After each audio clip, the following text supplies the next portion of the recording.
In this tutorial, we'll learn how to create a radial gradient texture in Blender, and we'll also see how to customize the gradient or the transition for a desired result. So let's get started with a simple plane like this, and if we go to the rendered view mode, we can see that it has got a uniform color without any gradient. But we need a radial mixture of two different colors, so let's go to the shader editor for this material and look at the node tree. We have two basic color nodes over here. We are mixing them with a mix color node, and right now the mixing factor is 0.5. So we're getting the combined mix, a single solid color, in a 50-50 ratio. Instead of that, if we need a radial gradient, we have to add a gradient texture node into this node tree, and the output of this gradient texture will go to the factor input of the mix color node.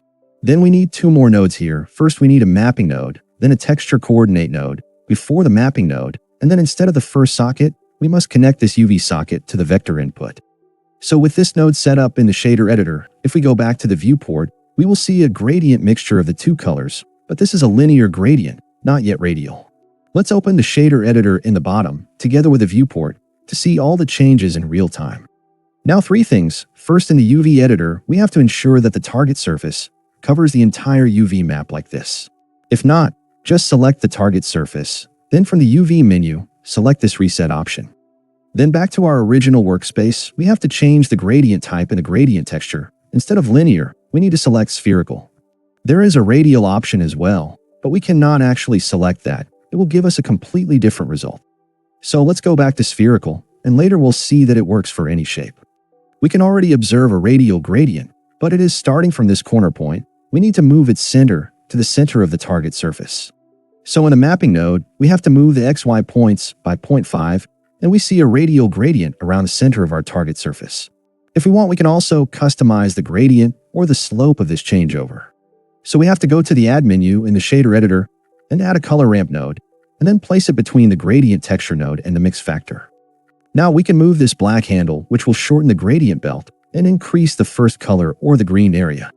Then similarly, we can move the white handle and increase the red area if we want.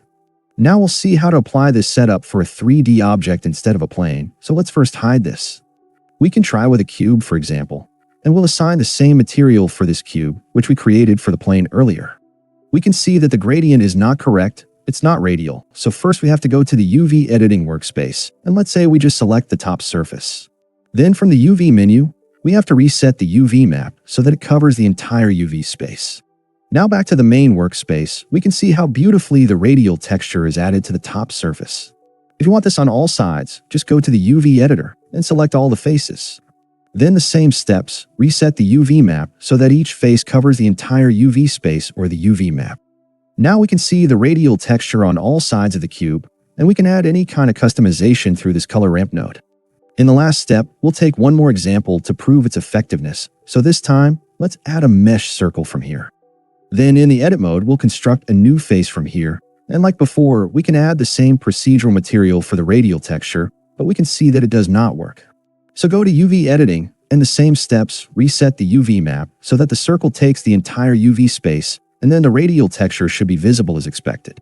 It's a smooth transition between two colors, but if you want, you can also use 3 or more colors and create such color bands for the gradient. To achieve this, we have used some additional handles in this color ramp node. Everything can be done through a sophisticated use of this color ramp.